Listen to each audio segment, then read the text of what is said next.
tal? Mi nombre es Fernanda Guadalupe Romero Salinas. Actualmente estudio en la Universidad de CIJUC. El día de hoy les hablaré sobre la empresa mercantil. Para comenzar, primero debemos desarrollar el concepto de empresa mercantil. Se entiende por empresa mercantil el conjunto de trabajo, elementos materiales y de valores incorpóreos coordinados para ofrecer al público con propósito de lucro y de manera sistemática bienes o servicios. La empresa no está reconocida como tal jurídicamente, porque la empresa es un concepto meramente económico. Por esta razón es necesario estudiar este concepto para distinguirlo de otros términos que sí tienen significado jurídico. En el Código de Comercio no encontramos definición alguna sobre la empresa. La razón es precisamente que no tiene reconocimiento jurídico como tal. En el artículo 16 de la Ley Federal del Trabajo dice que se entiende por empresa a la unidad económica de producción, distribución de bienes o servicios y por establecimiento la unidad técnica como sucursal, agencia u otra forma semejante. Sea parte integrante y contribuye a la realización de los fines de la empresa. Nuestro siguiente tema es la naturaleza jurídica de la empresa mercantil. Esta se divide en tres teorías. La primera es la teoría atomista. Según esta teoría, la empresa es una yuxtaposición de ingredientes particulares coherentes de unidad jurídica, los que mantienen su individualidad. La segunda teoría es la unitaria. La empresa es una identidad que solo es dable estudiarla como totalidad que sustituye a los elementos particulares que contribuyan a formarla. La siguiente teoría es la intermedia. Conforme esta teoría, la empresa en principio es una unidad, pero también puede ser considerada en sus elementos. En nuestro sistema legal encontramos que reconoce la unidad de la empresa, pero si ésta deja de funcionar injustificadamente, sus elementos dejan de estar ligados a una unidad, la cual supone que pueden entrar en relaciones jurídicas en singular. En conclusión, la empresa mercantil tiene en nuestro derecho la naturaleza jurídica de una cosa o bien mueble, que pertenece a la categoría de las universalidades. Esto viene en el artículo 4, 2 y 655 del Código de Comercio. La empresa mercantil no tiene personalidad jurídica. La siguiente es mercantilidad de empresas. Es una cuestión compleja que presenta dos vertientes. La mercantilidad objetiva o de carácter civil mercantil, que tiene la sociedad como contrato dentro de nuestro sistema dualista de derecho privado. La mercantilidad objetiva en principio se puede decir que es mercantil cualquier contrato de sociedad contraído con arreglo a las formalidades del Código de Comercio, según el artículo 116 del Código de Comercio. La siguiente es la mercantilidad subjetiva o mercantilidad de la sociedad. Como persona jurídica, alguien que se plantea solo tiene sentido respecto a las sociedades externas o personificadas y nos ayudarán a determinar que las sociedades tienen la condición de empresario y por tanto quedan sometidas a su estatuto. La actividad mercantil sigue exigiendo para su desarrollo la forma mercantil, pero la forma mercantil ya no está reservada para la actividad mercantil, pues puede utilizarse para el desarrollo de la actividad social. El resultado de esta ruptura es la aparición en el tráfico de las llamadas sociedades mixtas, sociedades objetivamente mercantiles, pues su forma es mercantil y subjetivamente civiles, pero no pueden ser comerciantes. Al no ejercer el comercio, esto es el no desarrollar una actividad mercantil. Nuestro siguiente tema son los elementos de la empresa. Yo encontré 4 elementos que son los elementos humanos o personales, elementos materiales, elementos inmateriales y los del entorno. Bueno, pues vamos a continuar, bueno, vamos a empezar con los elementos humanos o personales. Este dice que no cabe duda que el ser humano es el elemento clave de toda empresa. Dentro de él tenemos que diferenciar a los dueños o accionistas de la empresa, los directivos y a los trabajadores. Los dueños o accionistas de la empresa son quienes han aportado el capital de la empresa. Su papel es diferente en pequeñas y grandes empresas. En las grandes los accionistas solo aportan dinero a cambio de esperar, bueno, recibir beneficios. En las pequeñas los dueños, además de poner el dinero, suelen llevar toda la dirección. Los directivos toman las decisiones de la respectiva empresa. En las grandes empresas reciben un salario de cambio de esta función y pueden ser despedidos si no hacen bien su trabajo. En las pequeñas empresas los directivos suelen ser los dueños. Y por último serían los trabajadores. Son los encargados de llevar toda la producción a cambio de un salario. Vivimos en la sociedad del conocimiento y no cabe duda de que los trabajadores y los directivos son elementos claves de toda empresa. Los trabajadores son los que llevan a cabo la fuerza de trabajo. El siguiente elemento son los materiales. Son elementos tangibles de una empresa y en ellos distinguimos el capital no corriente y el capital corriente.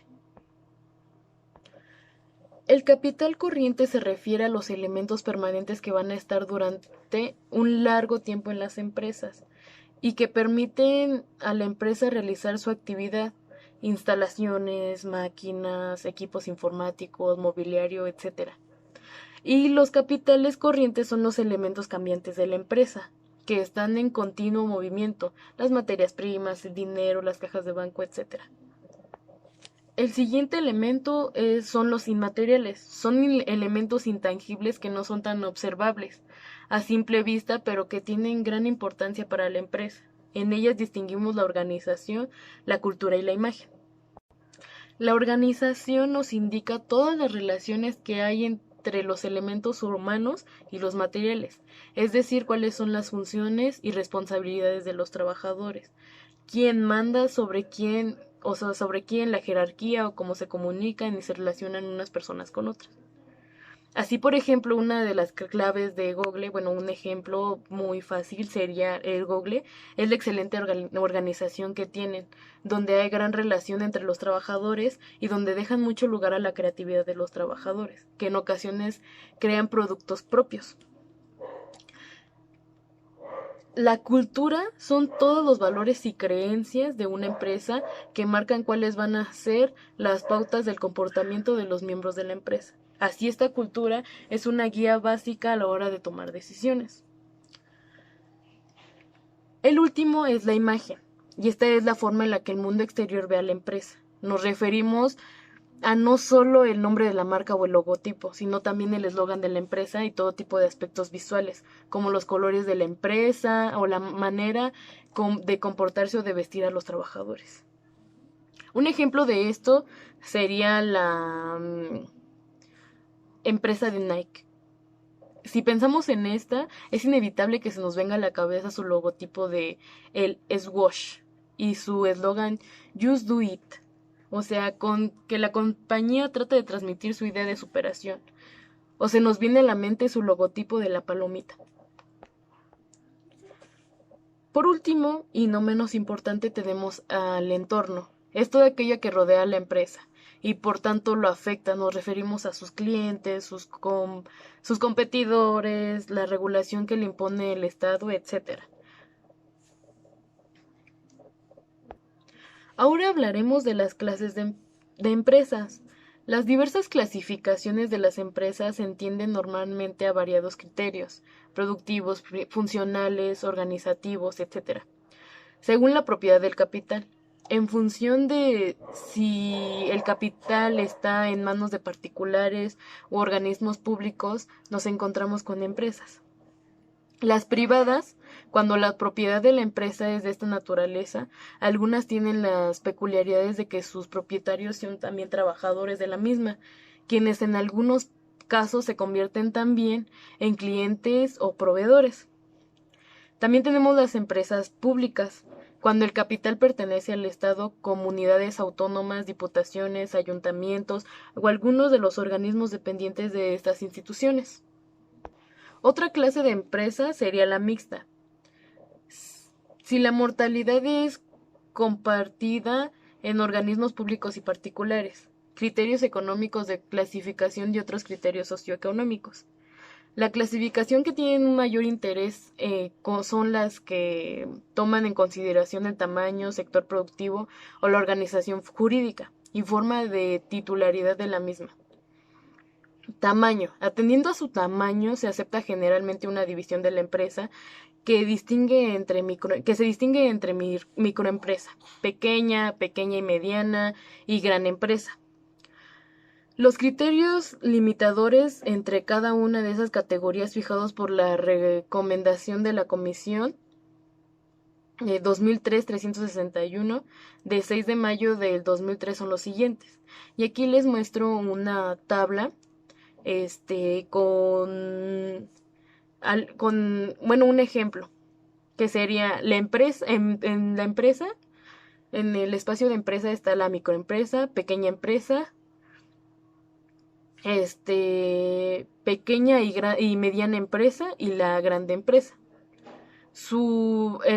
En los siguientes recuadros tenemos el balance general anual en millones de euros, y que sería la microempresa no supera los 2 millones. La pequeña empresa no supera los 10 millones. La pequeña y mediana empresa no supera los 43 millones. La grande excede de los 43 millones. En el siguiente espacio está el volumen de negocio anual. Y la microempresa no supera los 2. Pequeña empresa no supera los 10 volumen de negocio anual. Y en la pequeña y mediana empresa no supera a los 50 y la grande excede de 50. En el último espacio tenemos a los trabajadores, números de empleados. En la microempresa sería menos de 10 trabajadores. En la pequeña empresa menos de 50. En la pequeña y mediana empresa serían menos de 250 y en la grande más o igual a 250 trabajadores. Por último, les hablaré de la empresa como núcleo del nuevo derecho mercantil. La única razón de la comerciabilidad de la empresa arranca exclusivamente de la calidad de intermediario del dueño. Y esa calidad lo mismo se encuentra en las consideradas por el legislador que se encuentra otra no prevista por este. La enumeración de la empresa que hizo el legislador en el Código de Comercio es enunciativa y limitada. Es posible que el legislador haya querido mencionar explícitamente a la empresa, de que se trata o para no dejar el criterio inseguro de los jueces al calificas o de empresas o ciertos organismos de calidad mercantil o civil, o porque dada la dificultad de formular una precisa definición de empresa en terreno jurídico, era preferible recurrir a la enumeración de las empresas pero sin el propósito de agotarlas. En el artículo 3 del Código de Comercio menciona algunas empresas manufactureras, de transportación, constructoras, espectáculos, tipográficas, editoriales, librerías, comisionistas, etc.